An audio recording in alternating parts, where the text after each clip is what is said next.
возвращаемся в студию. Вы смотрите «Майбутнє Крыма» с Ларисой Волошиной.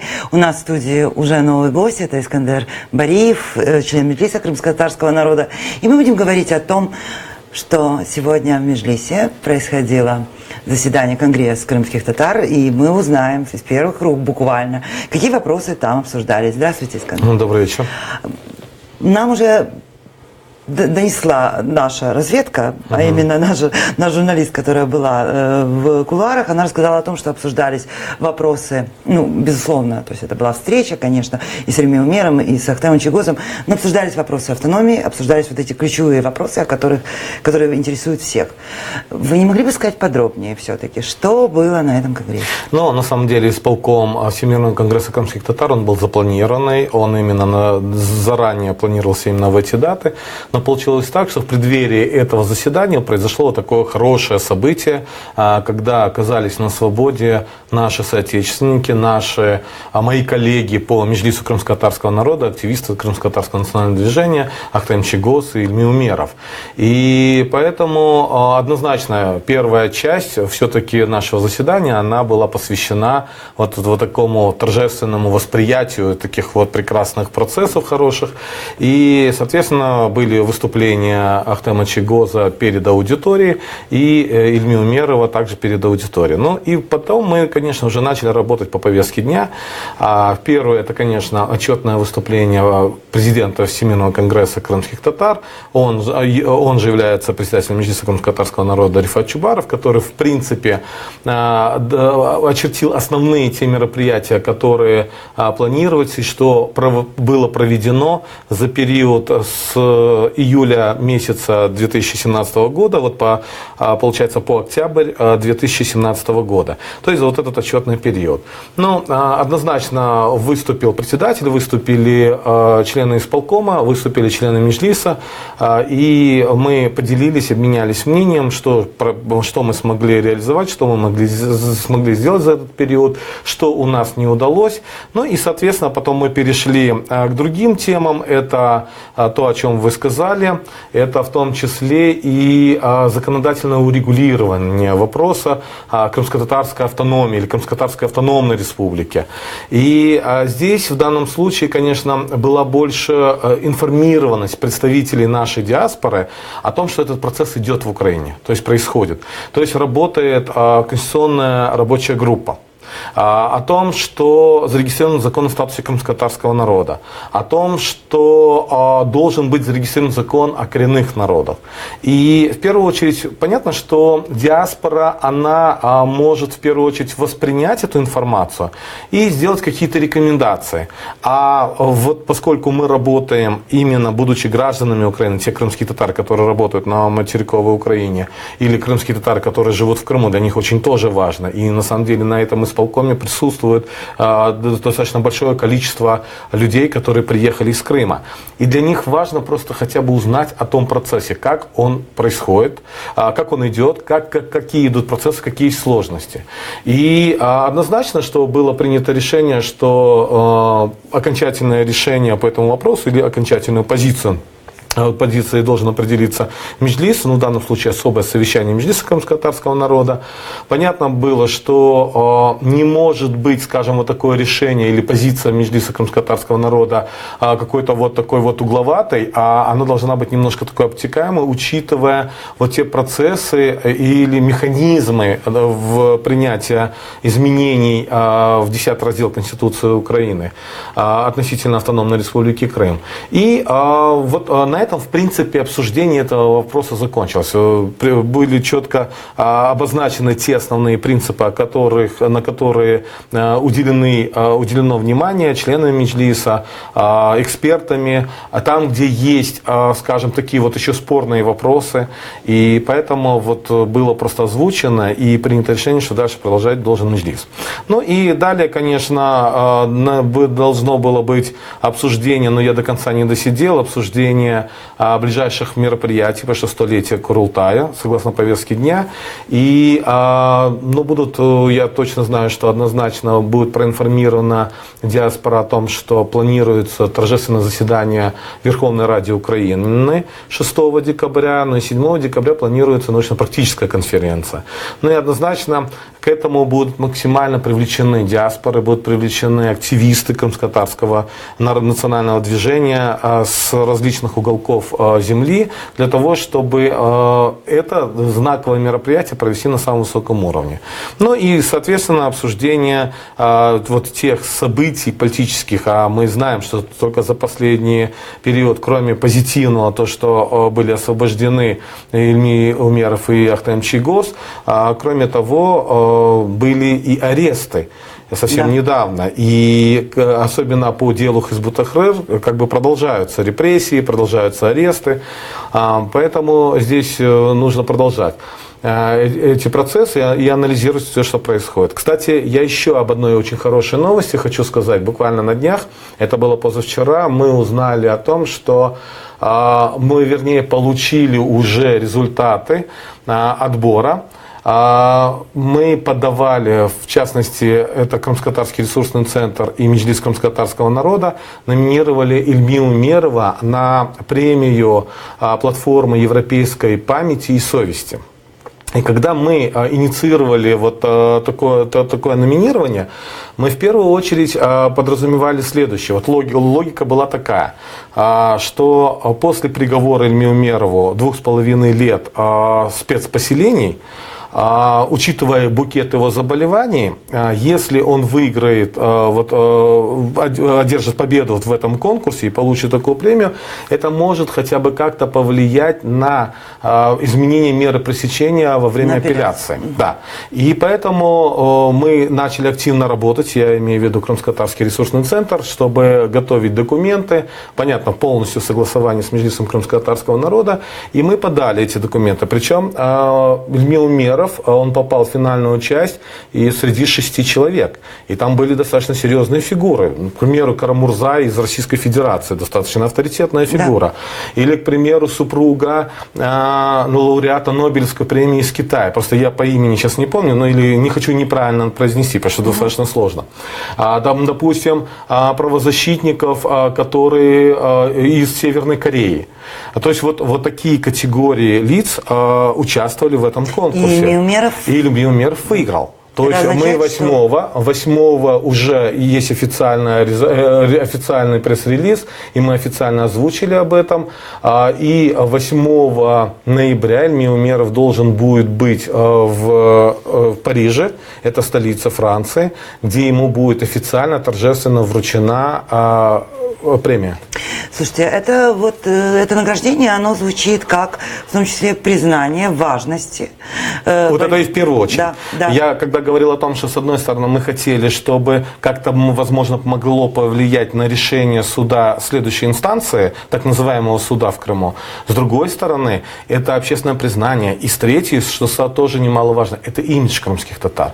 То есть, чем больше крымских татар будут получать вот подобные премии, это значит признание международной общественности. А в данном случае эта премия присуждается людям, которые выступают против тоталитарных режимов. Она была еще учреждена в 2011 году.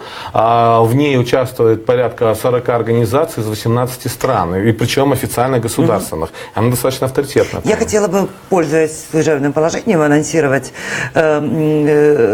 мероприятие, которое должно состояться в Киеве 2 ноября, это к нашей с вами беседе, пройдет в Академии ЗМИН,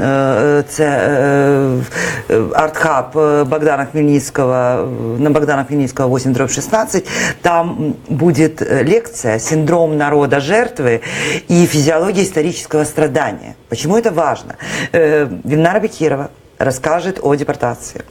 Анатолий Подольский расскажет о Холокосте. И Алексей Болдырев расскажет о Голодоморе. То есть объединение 3 трагедий, то есть чудовищных преступлений против человечности в едином контексте. Для мира ведь это важно показать, что то, что делала Российская Федерация, и то, что делает наследник Российской Федерации Владимир Путин в Крыму с коренным народом, это продолжение тех жутких событий, которые, в принципе, классифицируются как Голодомор, Холокост, депортация. Это одно и то же. Вот для меня важно, вот когда мы здесь, в Украине, можно об этом говорить. Мы это вообще уже теперь понимаем. В мире понимают, что то, что делает Путин сейчас, это не событие последних 3 лет. Это событие последних 150 лет. Вот насколько это понимание есть. Дело в том, что я просто хочу обратить внимание телезрителей к тем реалиям, которые на самом деле есть. Но порой некоторые наши и телезрители, и наши, сколько мы общаемся с активистами, порой они заблуждаются в том, что весь мир должен знать о проблеме крымских татар или о проблеме Крыма. На самом деле это не совсем так. И поэтому те международные площадки, которые мы пытаемся использовать и постоянно напоминать, постоянно говорить об этом, это очень важно.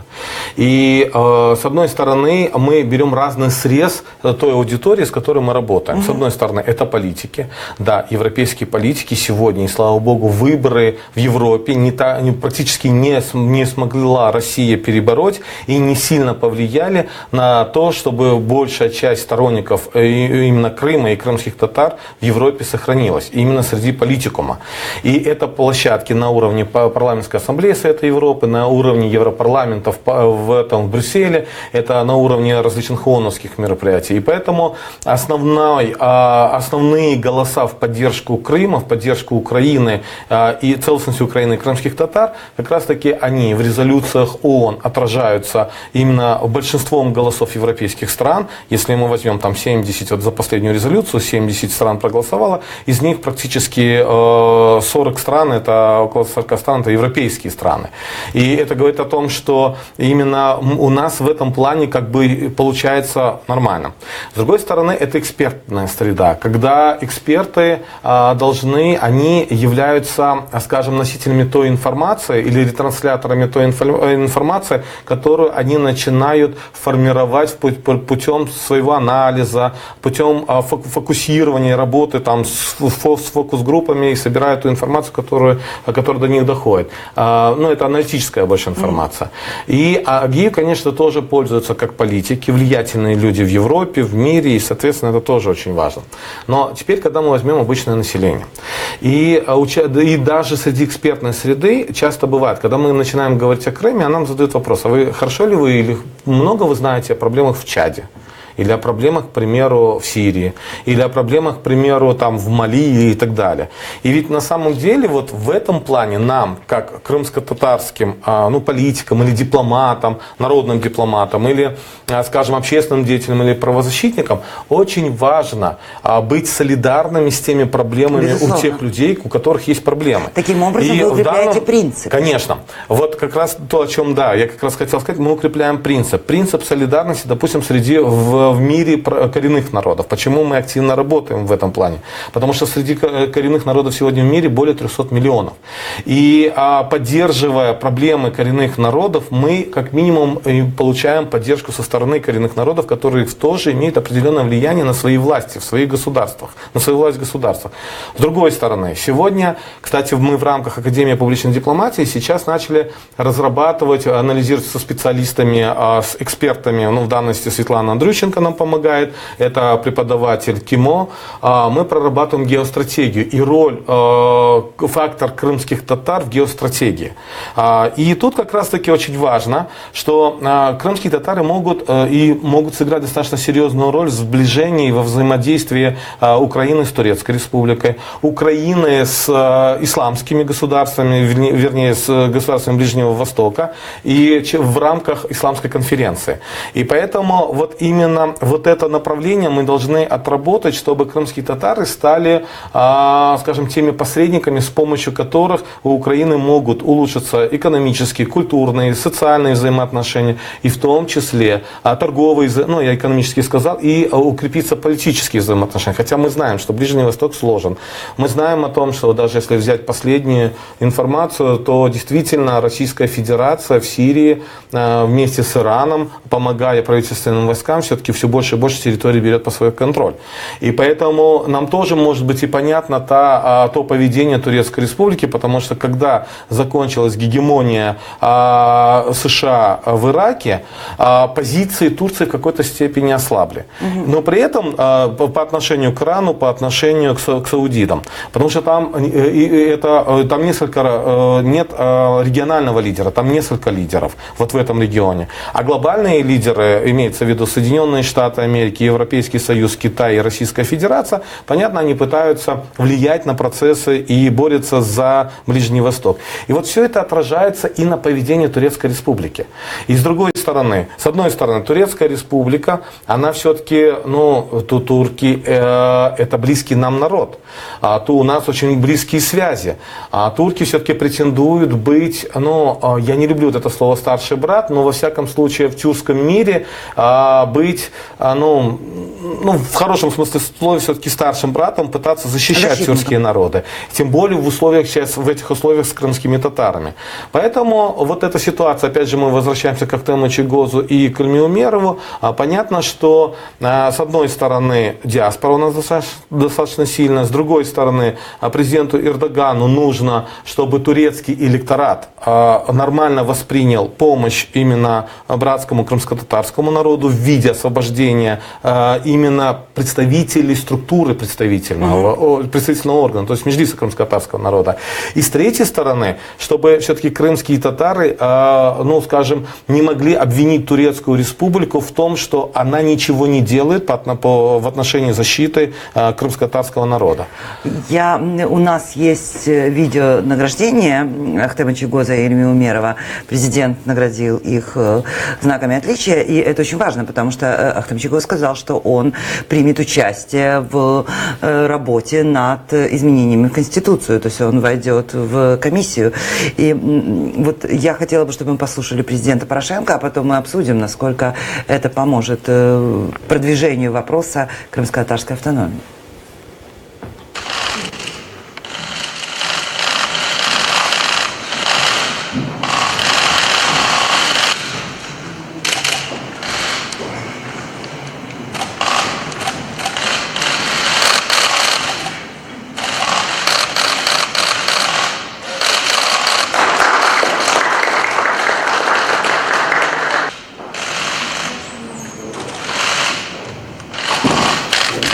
То есть, смотрите, мы видим, что для Украины, которая ищет возможности более близкого сотрудничества с Турцией, и, кстати, между прочим, с самого начала оккупации попытки установить более близкие отношения с Турецкой Республикой делались неоднократно.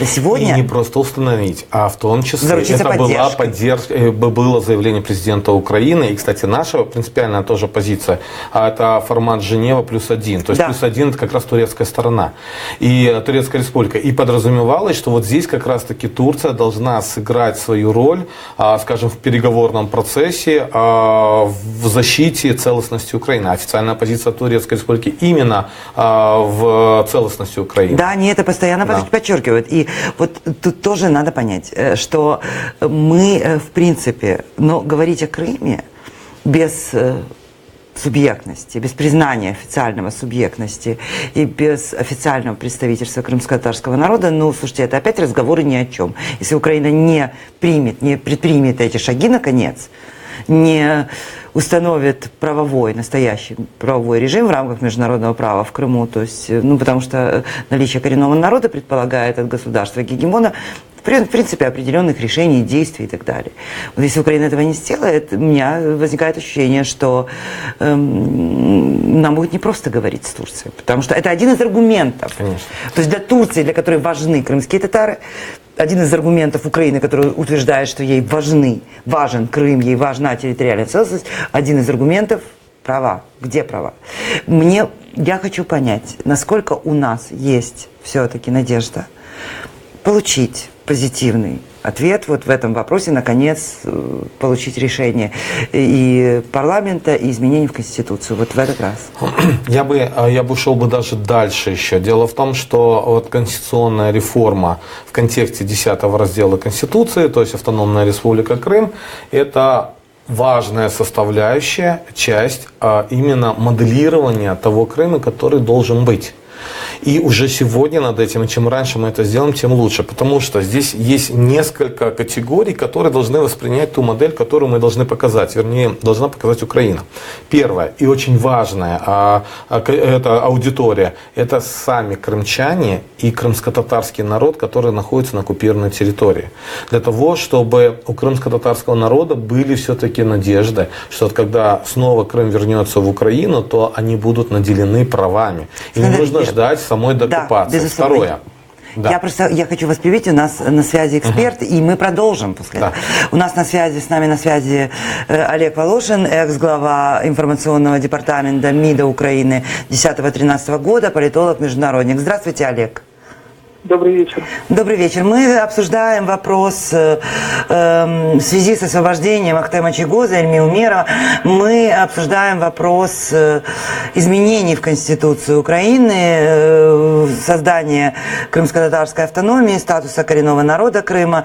Скажите, пожалуйста, вы очень много высказывались о Крыме, о том, какой должна быть политика Украины по Крыму. На ваш взгляд, принятие подобных решений, насколько это будет способствовать деоккупации Крыма? Ну, я, во-первых, хочу сказать, что я с большим удовольствием послушал кусочек вашей дискуссии финальной. Действительно, хочу сделать комплименты вам, вашему гостю, очень интересно, содержательно. Но я сразу скажу, что, знаете, вот Фолклендскую войну между Британией и Аргентиной в свое время назвали дракой двух лысых из-за расчески. Наша дискуссия любая сейчас будет примерно такая же. Вы мне можете доказывать о том, что нужна автономия крымско-татарская. Я буду доказывать о том, что Крым это не только крымские татары и крымско-татарская автономия.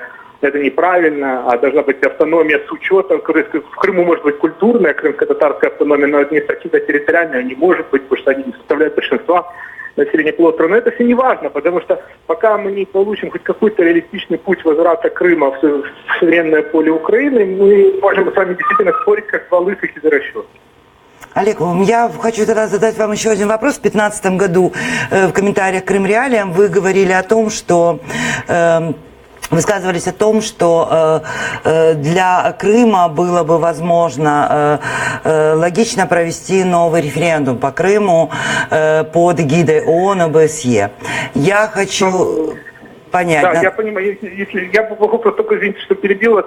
Вот на сессии ПАСЕ, где выступал Петр Алексеевич, если я присутствовал просто в качестве слушателя, четвертый, если не ошибаюсь, вопрос от фракции европейских консерваторов, уважаемая депутат из Британии, которых точно не заподозришь по кремлевскости, задала буквально тот же вопрос, готова ли Украина провести референдум, если к этому будет создано необходимые условия, с тремя вопросами: остаться в составе Украины, перейти в состав России, стать независимым государством, готов ли президент Украины смириться, принять волю народа, дословно было.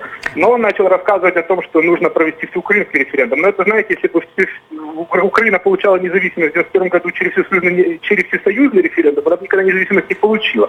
Поэтому украинская власть очень слабая в этом вопросе позиция. Нам везет, что российские оккупационные власти не собираются даже обсуждать этот вопрос. Но если Олег, бы они были более умные и гибкие, они бы именно так и сделали.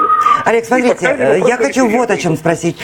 Есть сообщение о том, что с 2019 года Россия намерена провести общероссийский референдум, вернее, в 2018 году параллельно с президентскими выборами, о включении Крыма в состав Российской Федерации. То есть мы говорим об общероссийском референдуме относительно этого вопроса. Я хочу вот о чем вас спросить. Вы говорите, вы уже сказали оккупационной власти российской. Я, насколько понимаю, то есть, в принципе, мы говорим об оккупации Крымского полуострова.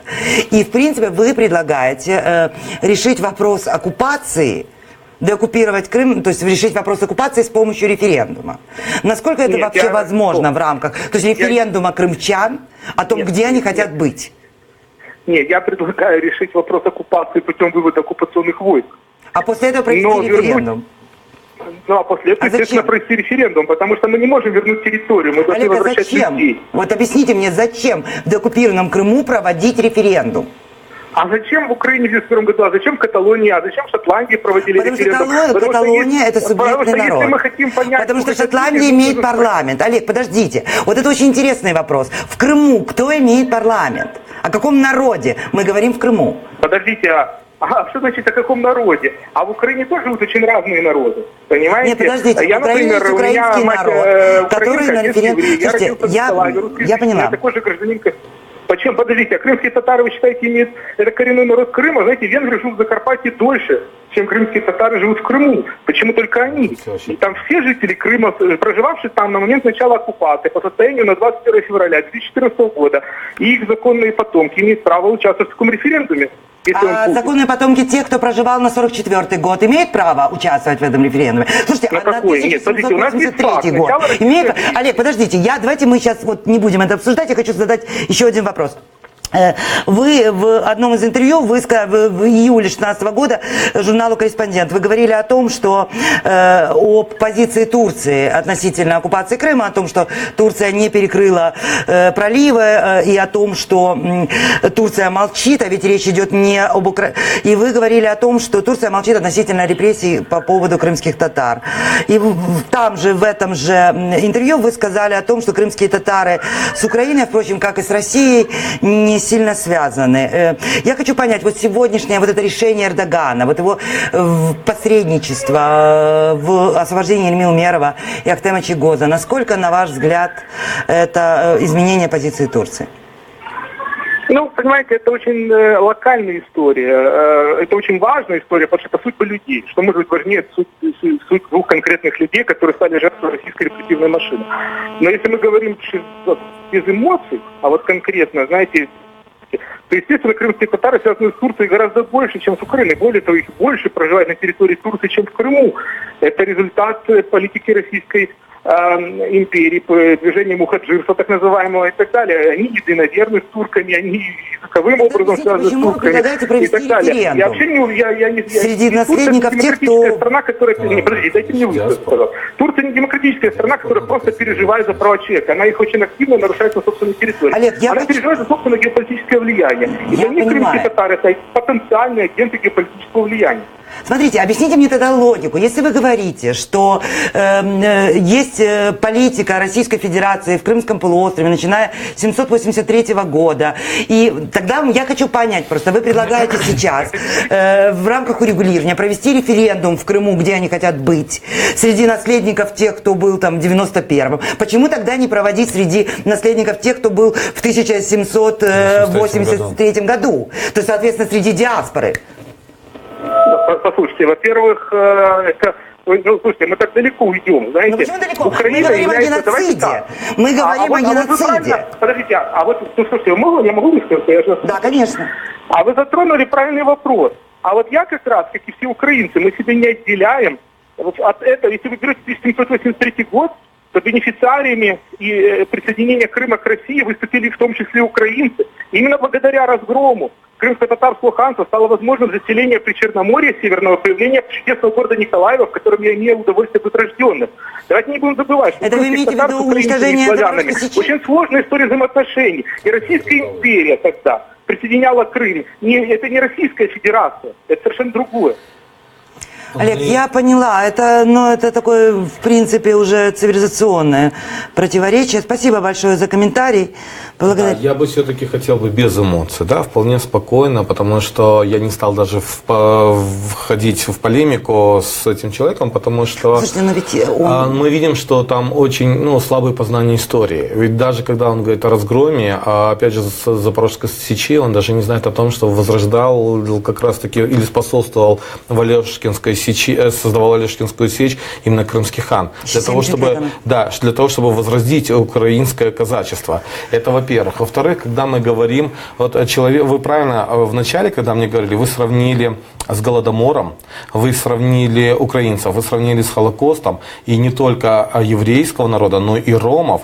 И ведь у нас официально в Украине считаются 4 народа, в отношении которых в Украине, в отношении которых был геноцид. Это ромы, это украинцы, это крымские татары и это евреи.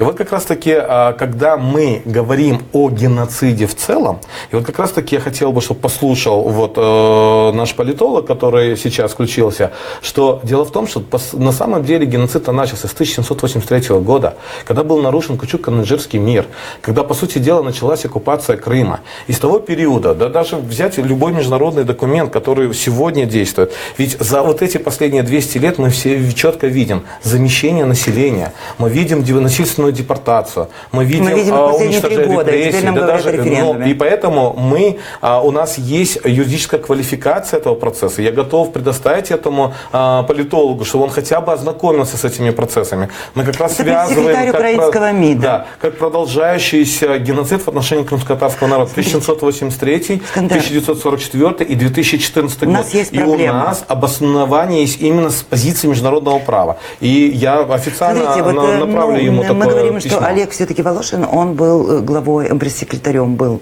украинского МИДа 10-13 год, период Януковича. Это политическая позиция. И вы это прекрасно понимаете. И нам решать вопрос изменений в Конституцию придется в том числе. Конечно. И с людьми, которые думают так. Причем, когда я начал говорить, я даже сегодня говорю в первую очередь, мы не столько должны говорить просто вот о том, что мы должны внести изменения в Конституцию, мы вообще сегодня уже должны построить модель будущего Крыма. И та модель, ведь это процесс деоккупации. Вот если будет Крым деоккупирован, то каким путем, вот в данном случае Волошин предлагает деоккупировать Крым? Военным? Украина способна военным путем деоккупировать Крым против Российской Федерации? Да никогда. И вот как раз таки речь идет о том, что в первую очередь должна быть позиция тех людей или в особенности коренного народа. И международное право четко говорит, что вот как раз таки я поддержу только референдум в одном виде. Это референдум коренного народа, крымско-татарского народа, который четко должен, и мы, кстати, инициировали в 2014 году, чтобы под эгидой ООН был референдум проведен именно среди коренного народа. Потому что в Декларации ООН о правах коренных народов четко прописано, что именно коренной народ определяется, имеет право на самоопределение, имеет право на разрешение пользования земельными ресурсами и в том числе на наличие каких-то военизированных образований. И поэтому это Россия не учла. И позиция коренного народа вот в этом случае, она была в тот момент. Это была полный игнор референдума, это не участие в местных выборах, это четкая позиция Меджлиса крымско-татарского народа. И, соответственно, всех людей, как представительство. И поэтому мы и получили вот эти гонения и аресты и в отношении Ахтема Чигоза, Ильми Умерова, и запрета Меджлиса как такового. И поэтому для меня просто... Смотрите, меня вот что смущает. Две позиции. Одна, которую мы говорим о том, что необходимо создание автономии немедленно. Оно действительно необходимо. Немедленно должно быть. Потому что я даже могу объяснить, почему. Потому что мы видим, как Россия через своих условно оппозиционных агентов Ходорковский, Навальный, теперь Собчак, они все говорят об референдуме повторном в Крыму. Конечно, они будут говорить, потому что они хотят юридически обосновать ту аннексию, которую они провели. Потому что, я извиняюсь, согласно документам, официальным документам ООН, Крым является оккупированной территорией, а Россия страна-оккупант. Другой вопрос, что вот относительно информационной политики, я бы сказал бы, Украина недостаточно использует вот эти понятия именно в международном плане и донесения до населения. Когда мы говорим о Минских соглашениях, там особый статус Донбасса, мы ведь с вами, как крымчане, понимаем, что мы видим. Это автономия, это права того региона, который сегодня является оккупированным, они гораздо шире даже, чем права той непонятной автономии, крымско-бандитской, вот так вот, вотчины, которая там была. Они даже шире, чем были тогда у крымских всех этих Аксеновых, Константиновых, и Дейчи, и прочих, кто там руководил этим Крымом. Вот. Фактически за создание российской автономии, пророссийской автономии на территории сегодня оккупированного Донбасса, это говорят как один из способов урегулирования конфликта. Мы можем получить ситуацию, когда Путин вынужден будет говорить о Крыме, уже вынужден в реальности. И тогда вопрос повторного референдума общекрымского может быть вброшен на стол переговоров. И для того, чтобы этого не произошло никогда, чтобы этот вопрос вообще не поднялся, статус народа и статус Крыма должен быть определен сегодня, чтобы нам никто, ни одни посредники, ни одни наши милые западные друзья, никто даже не подумал поднимать этот вопрос как вопрос для переговоров. Я опять же возвращаюсь к своему ответу, когда я говорил, что мы должны уже сегодня построить модель. Да. Мы должны сегодня реально понимать, что кроме, вот будет там ряд факторов, и мы уже сегодня должны учесть эти факторы. И фактор – это население Крыма, но без замещения, потому что за этот период уже произошло замещение населения. Это первое. Второе, но позиция коренного народа, это принципиальная позиция. Однозначно позиция региональных и глобальных игроков в этом регионе. Однозначно будут все равно считаться с позиции Российской Федерации. Понятно, что она будет выдвигать ряд своих каких-то условий или каких-то уступок и так далее. Понятно, что здесь будет и позиция европейских стран, позиция Соединенных Штатов Америки, вопросы не обсуждались. Да, и поэтому здесь мы должны уже сегодня, Украина должна построить такую модель и представить. И поэтому мы сегодня должны сделать все, чтобы у нас не получилась такая ситуация, как с законом об образовании. Да, к примеру, когда на уровне ПАСЕ начали, скажем, блокировать, и была вынесена резолюция, которая в принципе рекомендует Украине прислушаться к экспертизе Венецианской комиссии, к предложениям. Поэтому сегодня мы должны учесть принципы Декларации ООН о правах коренных народов, то есть принципы защиты и гарантии коренного народа. Это первое. Второе. Мы должны учесть принципы недискриминации уже сегодня, чтобы завтра не было каких-либо аргументаций, что вот меньшинство правит большинством. Но здесь есть ряд основных механизмов, с помощью которых можно, скажем, влиять на эти процессы. И поэтому, когда мы разрабатывали наш проект, мы в нашем проекте четко написали, что я, например, за то, чтобы осталось название «Автономная Республика Крым». Это об этом высказывается Борис Бабин, кстати. Да, это абсолютно никак не влияет и никак не раздражает никого, и оно все происходит нормально. Второе, и это никак не подменивает, да, вот какие-то вот провокационные вещи, которые могут быть заброшены в том числе или в первую очередь Российской Федерации. Второе, но мы должны четко прописать, что Автономная Республика Крым является формой национально-территориального самоопределения коренного народа и гарантией прав национальных меньшинств. Вот таким образом мы сразу определяем недискриминацию. И в-третьих, когда мы говорим уже, как может быть в этой модели выстроено дальше взаимоотношения, мы четко в Конституции пишем, в 135 статье в 10 раздела, что наряду с представительными органами, как Верховная Рада Автономной Республики Крым, действуют в Крыму представительные органы коренного народа. И самое главное, вот те вопросы, которые жизненно важны для коренного народа, они исключительно должны быть согласованы с представительными органами коренного народа. Вот эти основные моменты. И тогда мы сможем действительно, представительные органы, сохраняя свое представительство как коренного народа, они должны влиять на решение представительного органа Автономной Республики Крым. И последнее, третье, мы должны говорить о том, что каким образом будут представлены крымские татары в самом вот этом представительном органе. И вот здесь, конечно, если я согласен с моими коллегами, с некоторыми по Меджлису, что 50% плюс 1. Но вот здесь как раз таки вот это может и стать примером закона об образовании. Здесь достаточно, чтобы было не менее 1/3, но при этом оставить влияние самого представительного органа крымских татар на решение представительного органа Автономной Республики Крым. И вот эти вещи, они регулируют эти процессы абсолютно.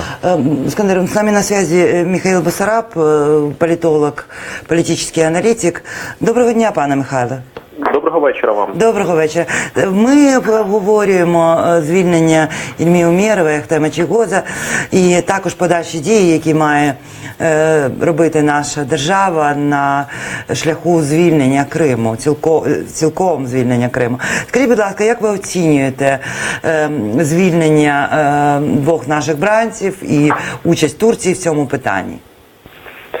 Ну, я передусім хочу привітати українських бранців, кримських татар, яких звільнили, які сьогодні на свободі.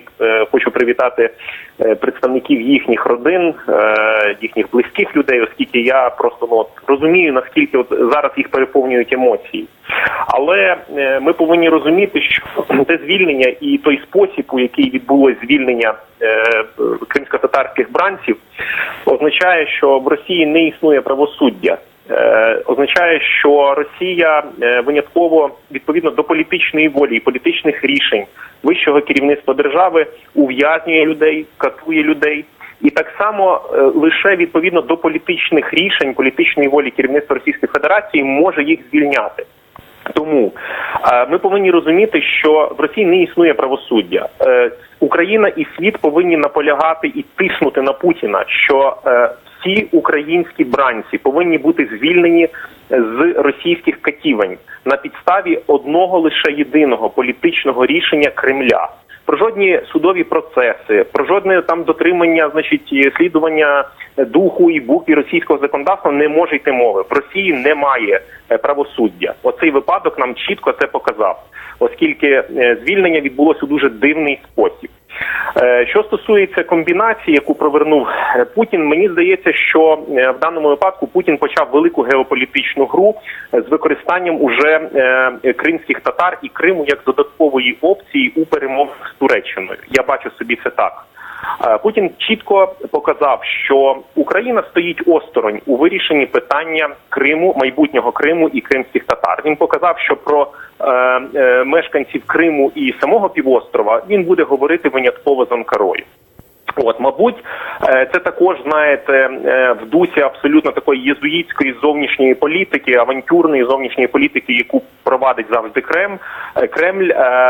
Ця ситуація і ситуація, очевидно, з Кримом буде використана для того, щоб спробувати вбити клин між Туреччиною і Кримом, оскільки Туреччині Путін нібито віддає першість у вирішенні ситуації на півострові. Я думаю, що Путін почав, і третій момент, він отримав додаткову опцію у торгах з Анкарою, так, оскільки якщо Анкара зараз вже грає, значить, є суб'єктом в цьому процесі звільнення кримських татар, є суб'єктом, з яким Кремль спілкується про майбутнє Криму, відповідно, це вже додаткова опція виторговувати в Анкари щось інше взамін на це. Тому я думаю, що Путін далеко не глупа людина, підступна, спробував використати, розіграти карту Криму у своїх геополітичних іграх з Туреччиною, оскільки ми розуміємо, що Туреччина зараз становить стратегічний інтерес для Російської Федерації. Тобто ми маємо це мати на увазі, і мені здається, це головне. Дякую, пане Михайле. Подякуємо Михайло Басараб, політичний експерт, політичний аналітик. Ну вот мы, в принципе, вот игра. Мы уже говорили сегодня с Владимиром Цыбулько здесь о том, что Россия пытается втянуть Турцию в этот процесс на своей стороне. И мы видели реакцию, когда Ахтем Чийгоз, Ильмил Умеров, когда Ахтем Чийгоз сказал, что я не буду подписывать Путину никаких прошений, он не мой президент Порошенко. Это очень важно, что Россия рассчитывает разыграть с Турцией вот этот крымский гамбит. Смотрите, я согласен вот с тем, что говорил пан Михайло. Здесь дело в том, что мы, опять же, я говорил немножко о геополитических процессах вот на Ближнем Востоке, да, кто региональные игроки, кто глобальные. Россия – это один из глобальных игроков в этом регионе. И Россия пытается играть, именно влиять в сирийском конфликте, очень серьезную роль играть, потому что там ее базы, соответственно, и единственные базы, которые сохранились после Советского Союза, именно в этом регионе. С другой стороны, мы видим, что у Турции осложнились взаимоотношения с Соединенными Штатами Америки и осложнились взаимоотношения с Европейским Союзом. И вот в этот момент Россия, и даже если мы возьмем товарооборот, допустим, если у Турции с Соединенными Штатами Америки в 20 миллиардов товарооборот, то у России с Турцией 38 миллиардов. То есть мы видим, что даже товарооборот и экономические взаимоотношения намного выше. Кроме того, зависимость Турецкой Республики от России в газе. И поэтому здесь Турция, ну как бы немножко, я бы даже сказал, да не зря говорил, как гегемония США прекратилась в Ираке, то ситуация у Турции немножко осложнилась. И действительно стало сложнее быть региональным игроком игроком в этом регионе. Но, опять же, крымско-татарский фактор. Я говорил о том, что мы тоже параллельно пытаемся проводить геостратегию с учетом крымско-татарского фактора. Вот здесь, в любом случае, мы сегодня получили маленькую победу. Маленькую победу, что мы освободили не просто там политических заключенных или там людей. И многие начинают задавать, почему именно заместители председателя, а именно знаковые фигуры. Да? Смотрите, у нас Эмине Джапар на связи, я хочу дать ей слово, а потом мы продолжим. Здравствуйте, Эмине. Салям алейкум, Лариса. Здравствуйте, Эмине. С нами на связи Эмине Джапар, первый заместитель министра информационной политики Украины. Эмине, у меня вот какой вопрос к вам. Ведь, в принципе, Ахтем Чийгоз, Ильми Умеров – это та тема, которую в том числе вы постоянно поднимали на всех международных площадках. Постоянно. То есть это был показатель репрессий, как пример репрессий против крымско-татарского народа, пример запрета Меджлиса как одно из волонтаристских решений оккупационной власти. Поэтому в том числе это и ваша победа, их освобождение.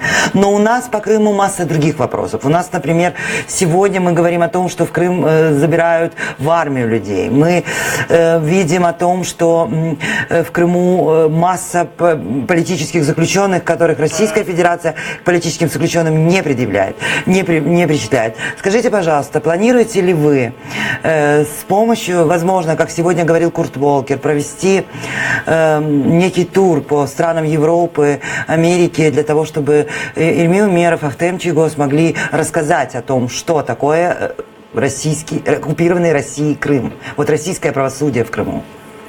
Насправді мені здається, що це і так передбачається. Наскільки я знаю, з тих планів, що сьогодні артикулюються і Ахтемом Чийгозом, і Ільмі Умєровим, це буде найближчим часом спроба заїхати в Крим.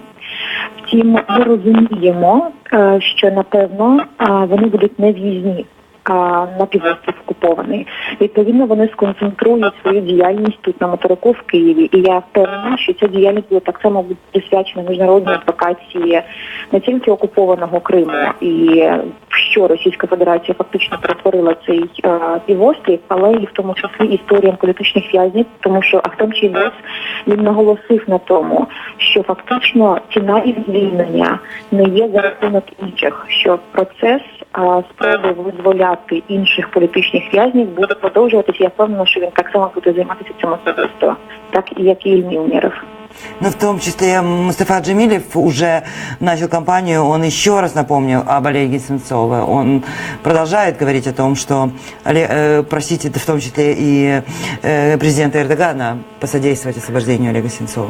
Да, єдине, дивіться, Лариса, ми нещодавно, у нас був 5-й раунд консультацій ЄС-Україна. Це така офіційна платформа, де в рамках виконавчих інституцій Європейського Союзу є можливість представникам влади консультувати з приводу не тільки технічних речей, пов'язаних з окупацією, але і правопорушень.